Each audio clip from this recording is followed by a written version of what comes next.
Cada ano, o urânio alimenta mais de 10% da eletricidade que ilumina o planeta. Um único fragmento do tamanho de um morango pode produzir a mesma energia que uma tonelada inteira de carvão. Mas como algo tão pequeno pode conter tanta força? Para descobrir isso, vamos entrar no coração das minas e das usinas, onde é produzido um dos materiais mais poderosos do mundo.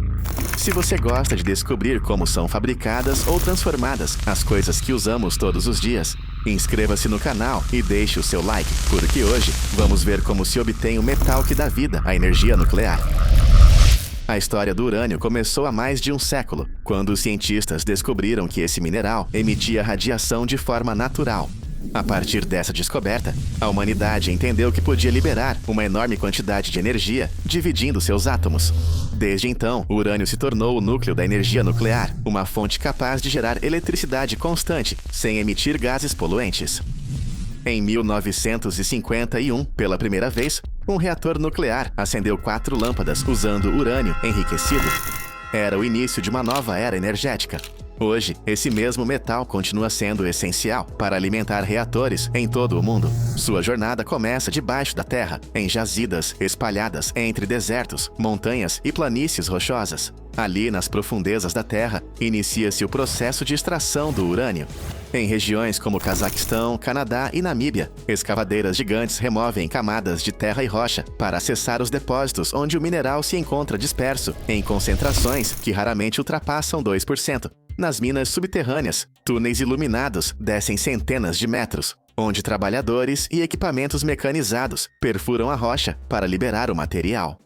Mas nem todo o urânio é extraído com máquinas pesadas. Em algumas jazidas, utiliza-se um método chamado lixiviação in situ. Por meio de poços perfurados, são injetadas soluções químicas que dissolvem o urânio diretamente no subsolo, como se a rocha fosse espremida para extrair sua essência. O líquido carregado com o metal é bombeado de volta para a superfície, iniciando assim a primeira etapa da jornada de um dos materiais mais energéticos da Terra. Uma vez que o minério chega à planta, começa uma transformação mecânica e química, pensada para concentrar o que realmente importa, o urânio.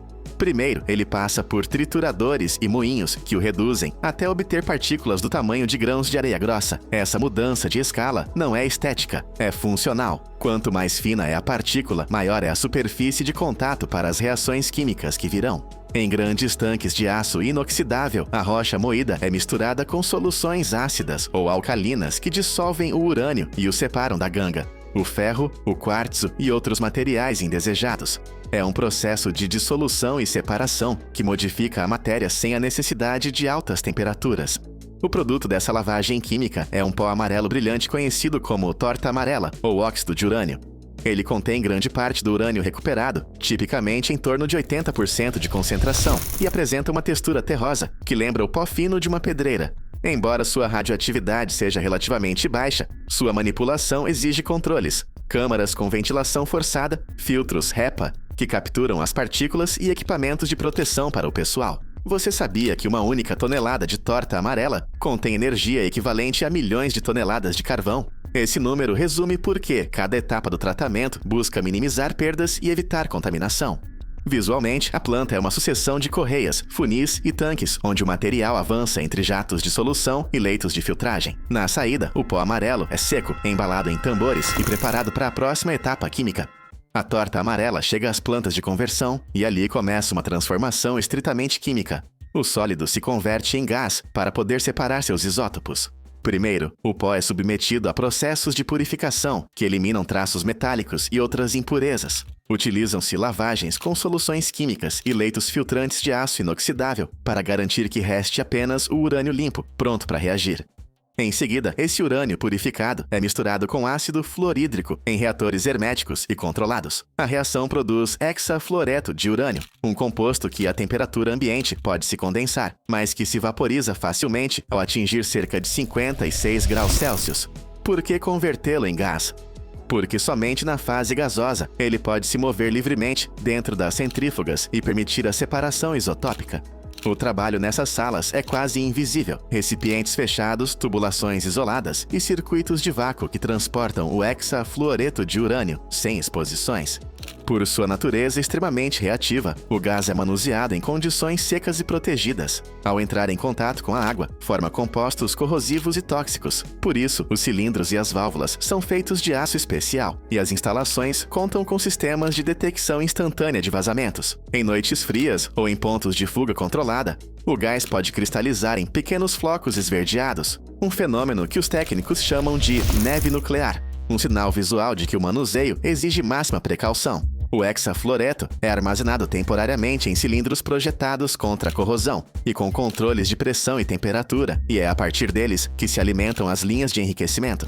As plantas de conversão operam sob protocolos rigorosos, ventilação contínua, monitoramento químico e barreiras que impedem qualquer contato com a atmosfera úmida. É nessa etapa seca e precisa que o urânio muda sua forma física para se tornar o material que as centrífugas poderão separar, avançando mais um passo no caminho que vai da rocha ao reator.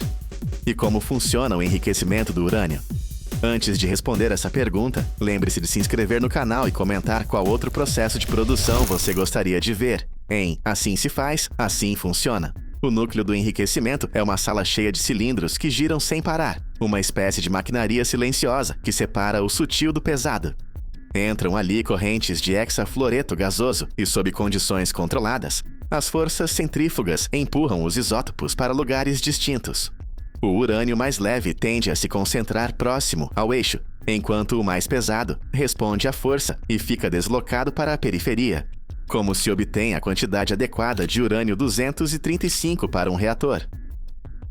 Não com uma única máquina, mas com milhares trabalhando em série.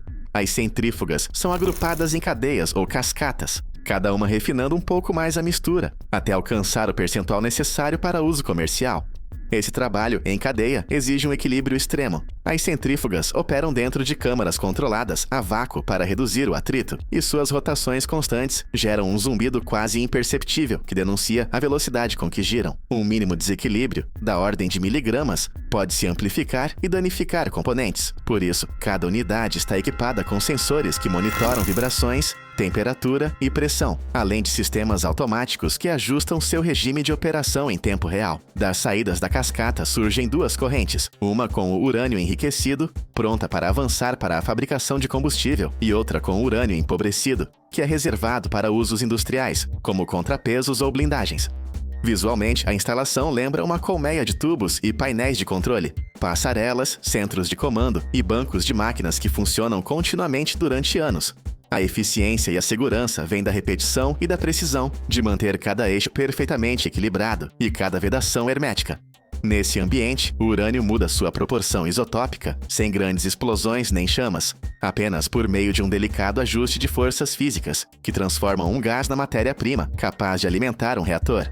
O urânio enriquecido, uma vez convertido em sólido, assume a forma que veremos dentro do reator. Pequenas pastilhas densas e uniformes que juntas suportarão condições extremas. O gás enriquecido é transformado quimicamente em um pó fino de óxido de urânio, uma poeira branca que na sala de produção se comporta como uma massa moldável. Primeiro é dosado com precisão e prensado em matrizes para obter pastilhas verdes do tamanho de uma moeda, com aproximadamente 1 centímetro de diâmetro e cerca de 7 gramas.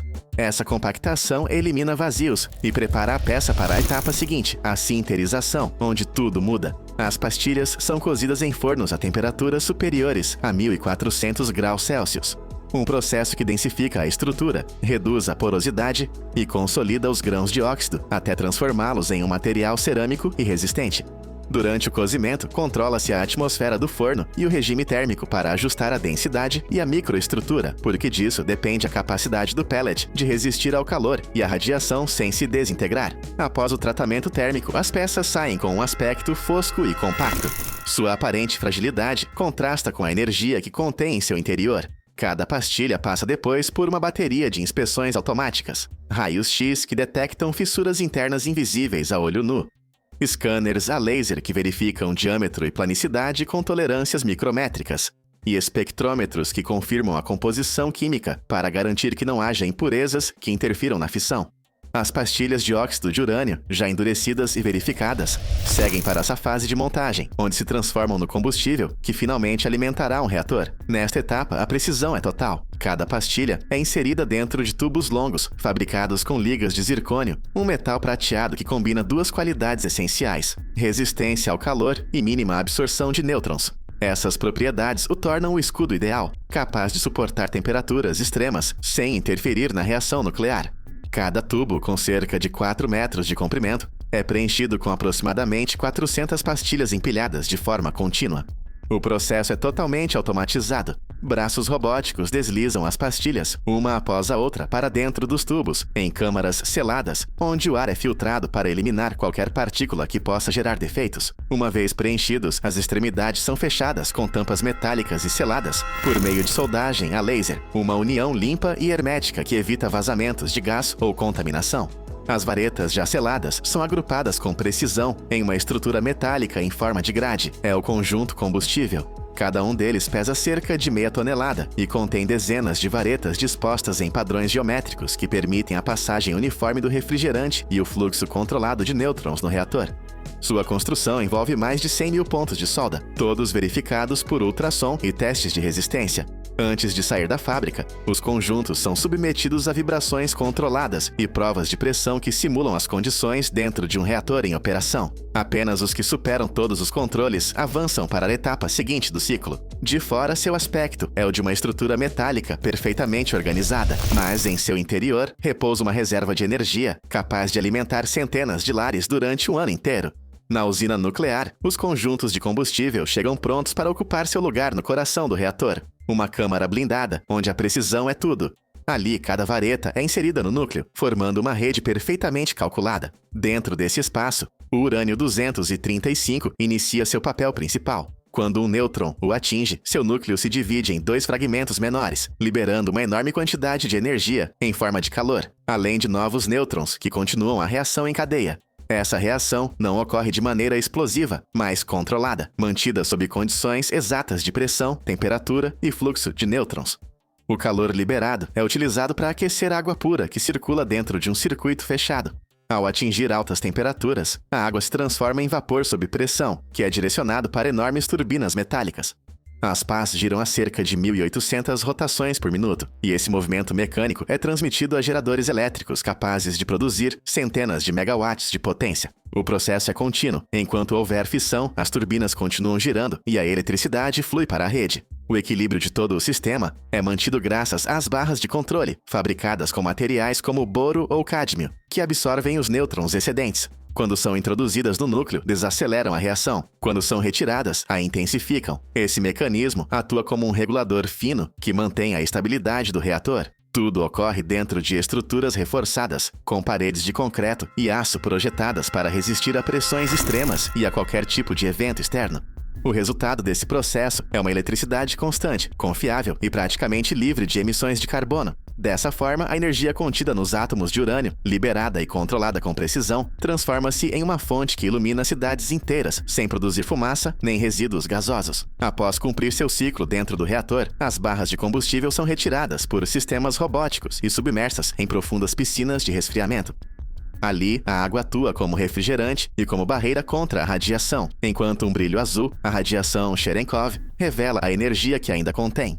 Com o passar dos anos, o calor diminui e as barras são transferidas para contêineres selados de aço e concreto, capazes de resistir a impactos e permanecer estáveis por séculos em depósitos subterrâneos seguros. E assim se faz e funciona o urânio. Me diga, o que você achou do processo? Vou estar lendo seus comentários. Inscreva-se e deixe o seu like para não perder o próximo vídeo. Até a próxima!